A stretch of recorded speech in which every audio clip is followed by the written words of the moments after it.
Wall Street Journal has the magic number to retire. They surveyed a bunch of Americans and they say that there's a certain number that they need to save in order to be comfortable and live in retirement years. Not only that, but they actually have the number also that most people are going to be retiring at per this survey.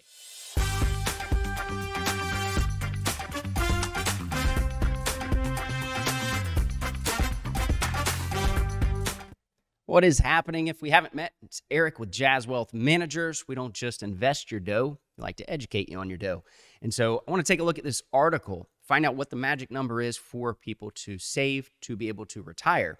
But from there, I really want to look at this from a lot of scenarios. You know, as a financial planner, we like to dive into this, and we have a planning software called Nest Egg where I can plug this in and actually see how much you can live on if you've saved this magic number, according to the Wall Street Journal here, and what that magic number is. So first, let's see what it is. So right here, it says that Americans now think they need at least $1.25 million for retirement.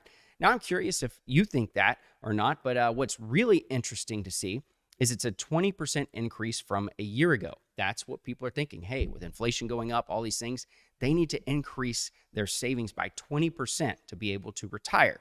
Not only that, this article touches on the fact that the retirement age for people to reach that goal and be able to retire is 64 years old. Now, as a 64-year-old, you know, you're right there at the Medicare years, so that's nice. You're going to have the opportunity to, in 1 year, get Medicare and not have the massive potential expense in healthcare. But beyond that, there's a lot of other variables that come into play in retirement, and one of those, and probably the biggest, is Social Security. So if you get Social Security, then, you know, it depends on how much you get in Social Security as to how much you can spend in retirement, because Social Security is fixed. The $1.25 million may not be a fixed income coming in, and instead it's going to vary depending on the markets.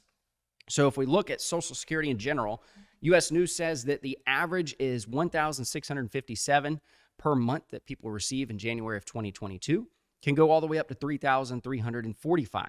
Now, the thing you have to think through with Social Security and coming into this whole scenario is that if you work until 64, there's probably going to be a chance that your Social Security may be a little higher because you have a lot of working years that you have worked to be able to obtain the Social Security. It's based on 35 working years. And so with that being said, I'm going to base this on a $2,000 a month in Social Security in the planning software here. And let's take a look.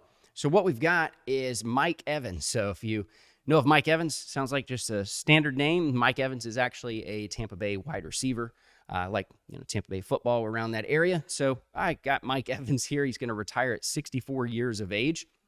As far as his expenses, we're not as worried about his pre-retirement living expenses. He's retiring.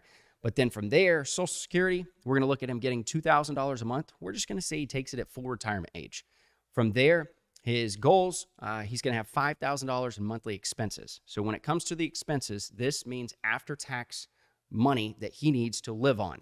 So he has $5,000 in actual expenses. Now, this is a big variable as well when it comes to the retirement years. You have healthcare expenses, you have property taxes, insurance on the home, all these things that can change quite a bit that we like to plan for and adjust. But to keep it simple, I'm just going to lump it all together here, say that we've got $5,000 a month in expenses. So if we're looking at this, Mike has now got $1.25 million saved. This is another big one. Where is the money at? So I'm just putting it all as though it's a pre-tax money in a 401k. A lot of people, that's just the kind of general thing. And then the second thing is how is it invested? This money I am actually setting up as though we're doing a moderate portfolio, a 60-40 allocation here. That's just a general portfolio because a lot of people in retirement years don't want to be super aggressive, but they also don't want to be too conservative with their money. Now let's take a look, see exactly what's going to happen here, because with Mike, the question is will this money last? But not only that, how much more can he live on than $5,000 a month in expenses if it will last?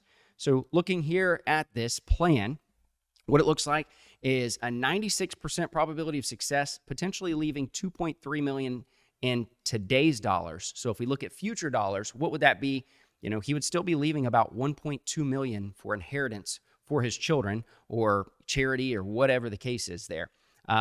As far as everything else goes, if we bump this up a little bit and we spend $6,000 a month, he's got a 79% probability of success. So there's some opportunity here, but what we like to do also is talk about the go-go years versus the slow-go years. So there's a good possibility that we could build into this plan that Mike's actually living a little more now, but then he slows down a bit more, let's say in his 80s. A lot of times people in their 80s, they're just not doing as much. They just want to hang out, just kind of live a little bit. They don't really want to go and travel as much. So all things to think about, but in the end, 1.25 million, I think you could live on that if you retire 64. Thanks for watching. If you want to watch more FinTips videos, click here. Be sure to like and subscribe also.